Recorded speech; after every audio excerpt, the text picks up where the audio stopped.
សាច់គោរបស់នាងខ្ញុំធ្វើឆ្អិនហើយពុកម៉ែបងប្អូនឃើញតំណងឯងរូបរាងគេឥឡូវចង់ដឹងថាវិធីដែលនាងខ្ញុំធ្វើដើម្បីឲ្យវាមានសាច់គោនឹងផុយឆ្ងាញ់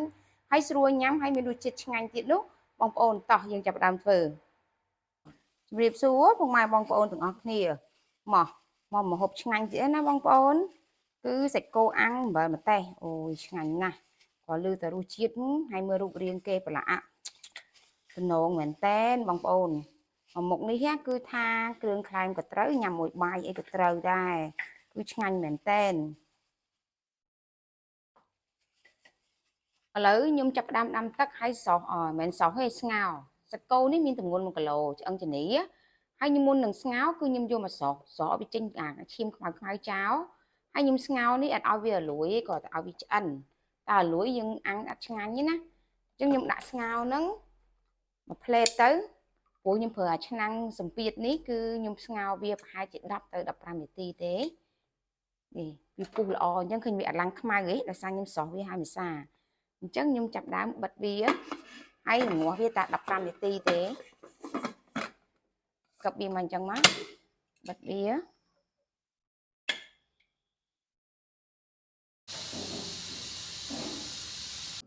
តោះអញ្ចឹងខ្ញុំចាប់ដើមបុកគ្រឿងសម្រាប់ធ្វើទឹកសោះប្រឡាក់សាច់គោហ្នឹងណាឥឡូវខ្ទឹមនេះមានខ្ទឹមសស្លឹកក្រូចសើចហើយនឹងម្ទេសគ្រឿងបុកហ្នឹងណាអញ្ចឹងខ្ញុំបុកម្ទេសមុនព្រោះខ្ទឹមសយើងកិនហើយហើយម្ទេសនេះខ្ញុំប្រើម្ទេសដៃនាងលាយជាមួយនឹងម្ទេសម៉ាឡេម្ទេសដៃនាងយើងប្រឡាក់ទៅគ្រាន់តែវាក្រហមស្អាតអញ្ចឹងណាម្ទេសម៉ាឡេហ្នឹងណាហើយម្ទេសដៃនាងហ្នឹងគឺឲ្យវាហឹរចាំមកទៀតខ្ញុំដាក់ស្លឹកក្រូចសើចហើយនឹងខ្ទឹមសចូលបុកតាមក្រោយហើយមិនបុកឲ្យម៉ត់ពេកទេហ្នឹងបុកឲ្យតែវាចូលជាតិគ្នាទៅបន្ទាប់មកខ្ញុំចាប់ដើមដាក់គ្រឿងយើងអត់មានអីទេមានតែអំបិលប៊ីចេងស្ករនឹងឯងខ្ញុំដាក់ស្ករ2ស្លាបព្រាបាយគ្រឿងហ្នឹងគឺរៀងយករៀងដិតតិចណាចាអំបិល1ស្លាបព្រាកាហ្វេម្សៅស៊ុប1ស្លាបព្រាកាហ្វេ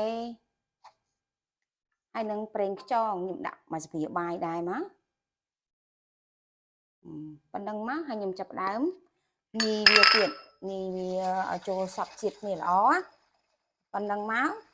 ខ្លាយជាទឹកអំបិលម្ទេសរបស់យើងប្រឡាក់សាច់គោហ្នឹងហើយ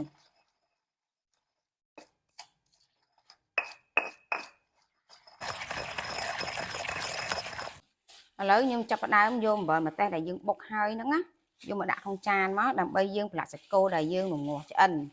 សាច់គោនេះខ្ញុំរងាស់15នាទីក្នុងឆ្នាំងសម្ពាធនេះបើបងប្អូនមានឆ្នាំងសម្ពាធហ្នឹងបងប្អូនអាចរងាស់យូរដែរនេះសាច់គោដែលខ្ញុំរងាស់ហើយគឺនេះតែវាអត់រលួយខ្លាំងទេណាខ្ញុំឲ្យលផុយល្មមបើបងប្អូនយករលួយខ្លាំងគឺមួយមុខនេះអត់ឆ្ងាញ់ទេណាបងប្អូននេះខ្ញុំជូតមួយត្បាល់វាមកអស់មកខ្ញុំស្ដាយគ្រឿង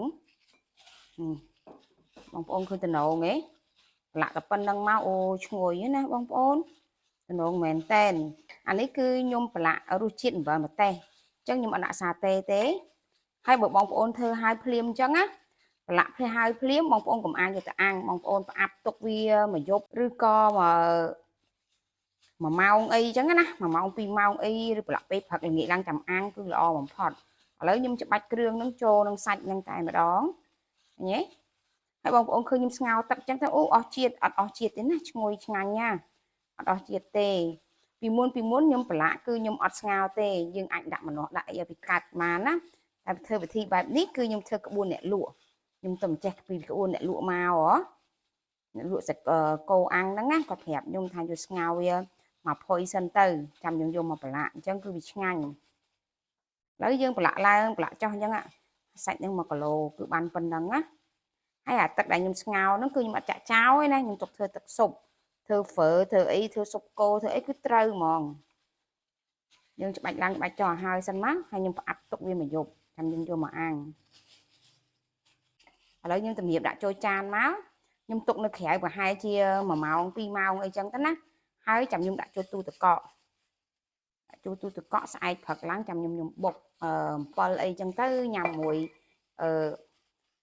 សាច់គោអាំងហ្នឹងឥឡូវខ្ញុំចាប់ផ្ដើមយកសាច់គោអាំងហ្នឹងយកសាច់គោនោះមកអាំងក្នុងម៉ាស៊ីនបងប្អូនចង់អាំងខ្ជុំរត់តែឆ្ងាញ់ ហើយអាំងហ្នឹងមិនអាំងឲ្យវាក្រៀមពេកទេព្រោះសាច់យើងវាឆ្អិនម្សៅហើយយើងអាំងមកល្មមទៅបានហើយបងប្អូនវិធីដែលនាងខ្ញុំធ្វើគឺបានជោគជ័យល្អហើយស្រួលឆ្ងាញ់ស្រួលញ៉ាំហើយឆ្ងាញ់ទៀតបងប្អូនយល់យ៉ាងណាដែរឥឡូវវីដេអូនៃការធ្វើសាច់គោអាំងប័រម្ទេសរបស់ខ្ញុំដល់ទីបញ្ចប់ហើយពុកម៉ែបងប្អូនអរគុណជម្រាបលាចាំជួបគ្នាវីដេអូថ្មីក្រោយទៀត